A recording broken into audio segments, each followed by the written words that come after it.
Hello and welcome to my channel, or welcome back to my channel. Hope everybody is doing well. Today I have 4 true ghost stories from the Haunted Canada series. If I pronounce anything wrong, I do apologize. The Shadow in Your Bedroom, Iqaluit, Nunavut. With extremely bitter winters and very short summers, the city of Iqaluit, capital of Nunavut, is too cold to grow trees amongst the snow. Ice and rock, you'll only find hardened, scraggly bushes. Winter temperatures average -30 to -45. The howling Arctic winds chill to the bone, and exposed skin can freeze in minutes. But a shadowy man who watches people while they sleep has been even more effective at turning people's blood to ice. There used to be a townhouse complex in Iqaluit called White Row, and many former tenants believed to be haunted. The entire complex tragically burned to the ground in 2012 in a blaze that the city's fire chief deemed to be suspicious. Bumps in the night, knocking on the walls, and phantom footsteps in the halls were common bedtime sounds in White Row. Most people brushed the old noises off as the sounds of an old building, or rationalized that they must have been caused by the winter wind. But others saw what, or rather, who was the source of the disturbances within White Row. There was a man, a shadowy man who watched people at night. Most often it was young children and teenagers who saw the shadowy man. Imagine one moment you're alone, the next moment you see the shadowy man in your doorway, and the moment after that he's gone.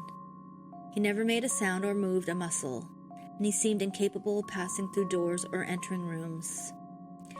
It appeared as if his sole purpose was to stare at the living after they'd gone to bed. One young girl reported seeing the shadowy man for the first time shortly after her family moved into White Row. He appeared in her doorway while she was alone and freaked her out so much that she ran straight to her sister's room. One night, as the girl was talking to her cousin, she spotted the shadowy man in her closet out of the corner of her eye, staring out from the darkness within. He appeared in her room every single night until the family moved into a new home. Despite her initial fear, the girl said she grew accustomed to the shadowy man and learned to live with the unexplained phenomena. He didn't give off an evil energy, she said, although his appearance were often preceded by an unusual feeling. The girl even began to believe that the shadowy man was there to protect her.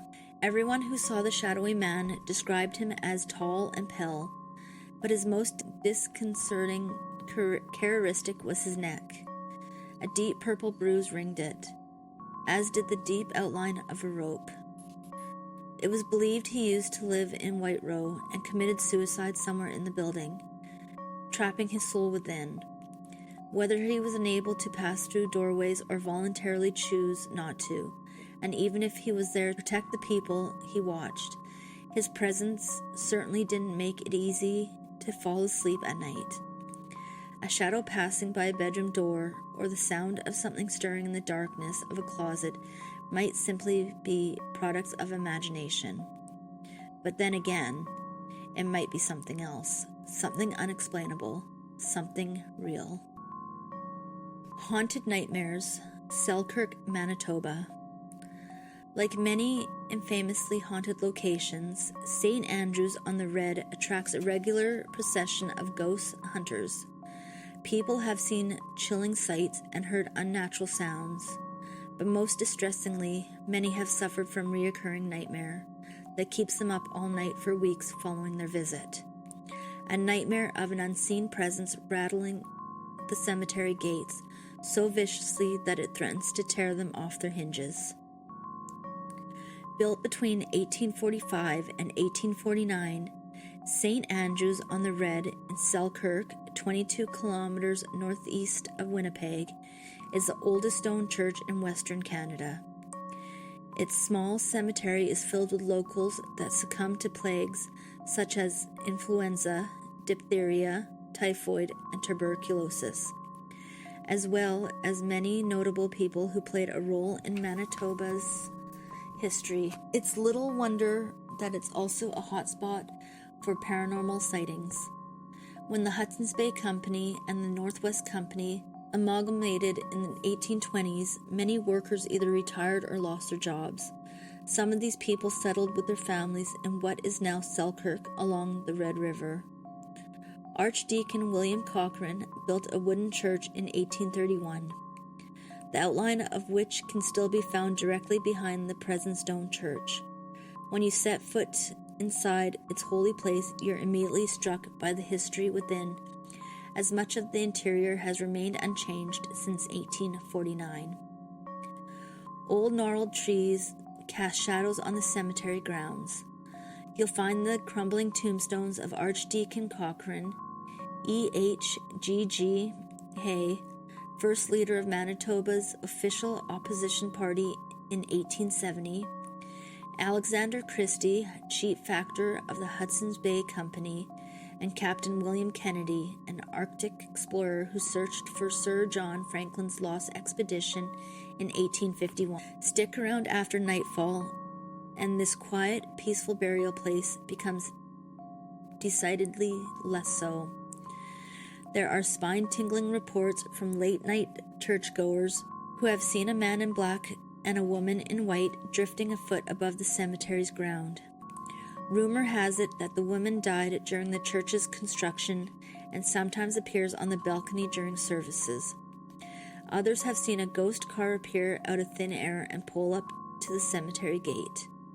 It sits and idles for a moment, perhaps looking to pick someone up or drop someone, recently deceased most likely, off, before disappearing. The strangest regular sighting in the St. Andrews on the Red Cemetery is a pair of red eyes peering out from behind tombstones and trees, silently watching those who walk the grounds at night.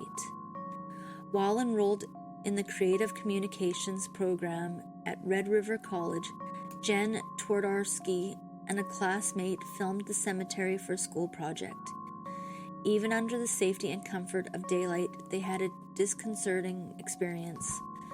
They were followed by a weird, unexplainable noise similar to a hammer striking a nail in a car. Both the students simultaneously relieved and creeped out when they learned the other had heard the spooky sound as well. Although Jen set out to capture one of the spirits on film, she should count her blessings that she did not. Those who have seen the man in black, the woman in white, the phantom car, or the red eyes have all suffered from hideous nightmares. These night terrors are filled with the violent rattling of the church's gates. Some believe the nightmares are a plea for help from the church's ghosts. Others see them as a dark omen and a dire warning never to return.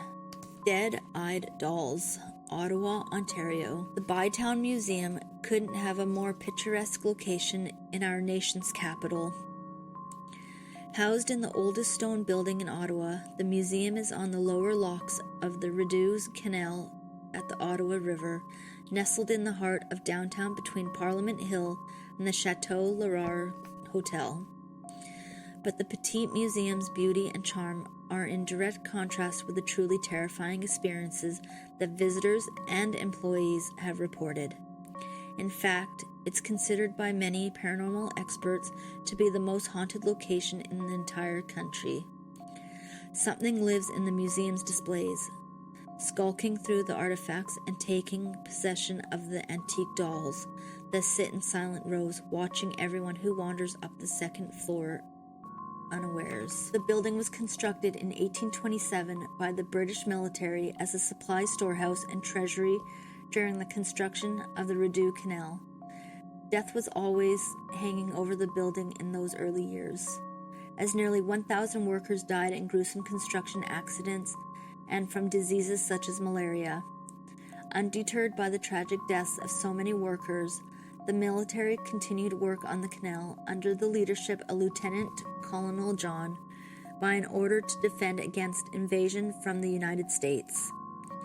Although Lieutenant Colonel died in 1836, some believe his ghost still lingers by the still waters of the Rideau Canal. Today, the Baytown Museum houses a permanent collection of artifacts celebrating Ottawa's history and it's not uncommon for visitors to be overcome by an uneasy feeling while they're observing the displays. On the second floor is a collection of antique dolls that has caused some of the greatest unease. It is very quiet and you're all alone. Close your eyes and strain your eyes. You might hear the faint sounds of a child crying.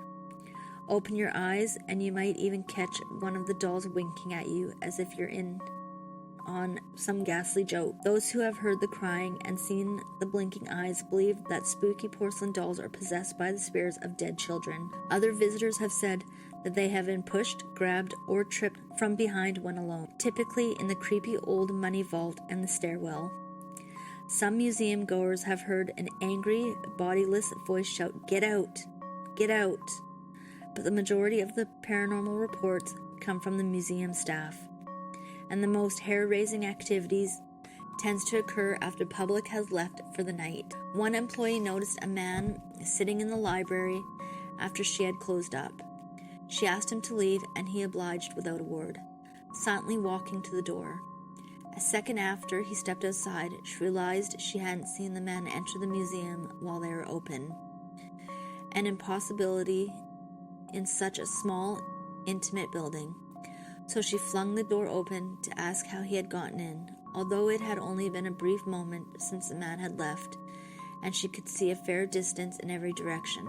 The man had completely vanished. Glenn Shackleton, chairman of the board of directors, has no doubt the Bytown Museum is haunted, and he has a couple of chilling stories to back up the claim.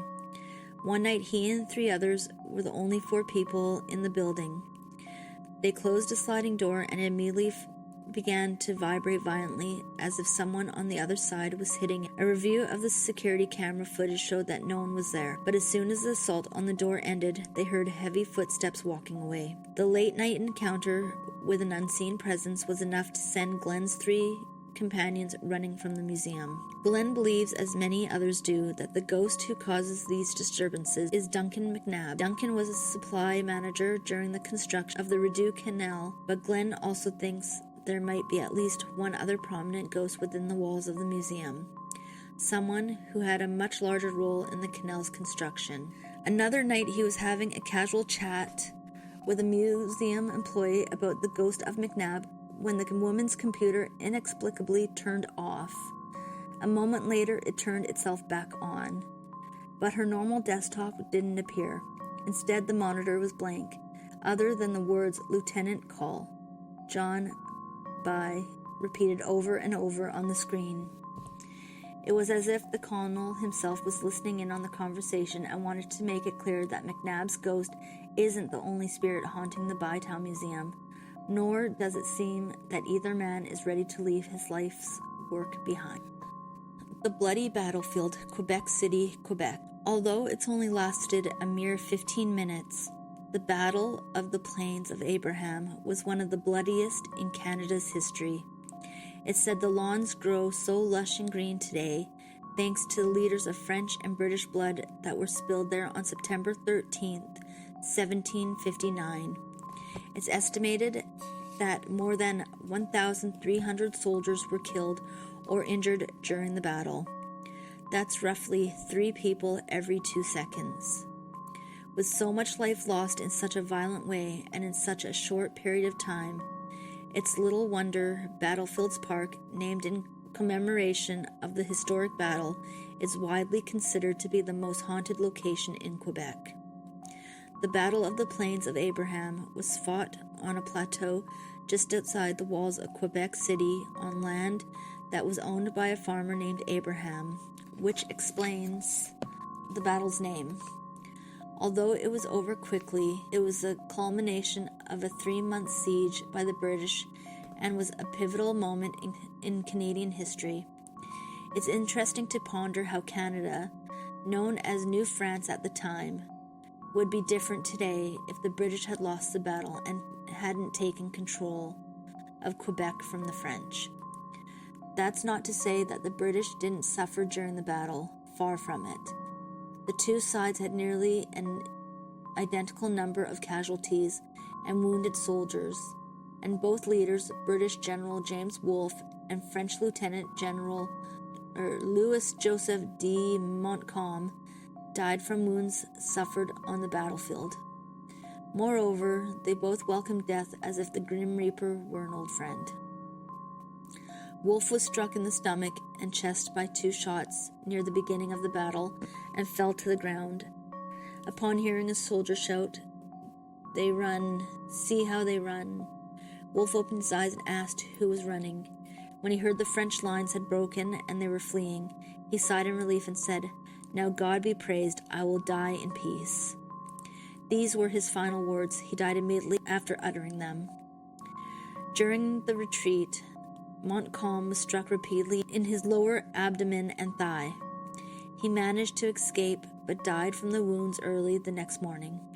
When he was informed by the surgeons trying to save his life that his wounds were mortal, he calmly replied, "I am glad of it." The surgeons added that he didn't have long to live. So much the better. Montcalm said gravely, "I am happy that I shall not live to see the surrender of Quebec." His body was buried in a crater created by an exploded bombshell, a grim location of his own choosing. Battlefields, parks, concealed location, and many hidden nooks and crannies have made it notorious for illicit activities such as duels, muggings, and even executions. These dastardly doings have given the park a dark reputation. It's believed that the most dangerous time to visit is September, not because of an increase in criminal activity, but an increase of paranormal activity. On cold nights in September, especially near the 13th and the anniversary of the battle that took place in 1759, the spirits of the fallen soldiers rise from the once blood-soaked ground to reenact the warfare. People have smelled sulfur hanging heavily in the air and have heard cannons firing. Pallid-looking ghosts in 18th century uniforms have been seen wandering the plain and rushing to and from the entrances to the tunnels beneath the park. Is it possible that General Wolfe and Lieutenant General Montcalm, 2 men who weren't afraid of death, rise from their graves to lead their spectral armies into battle on the anniversary of their battle?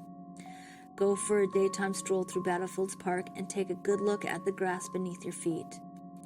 It is unnaturally green, particularly after September 13th. Could it be that it's not mere fertilizer that makes each blade so vivid and bright? Thank you for listening. If you like this type of content, please consider subscribing and liking my channel, and I will see you on the next one.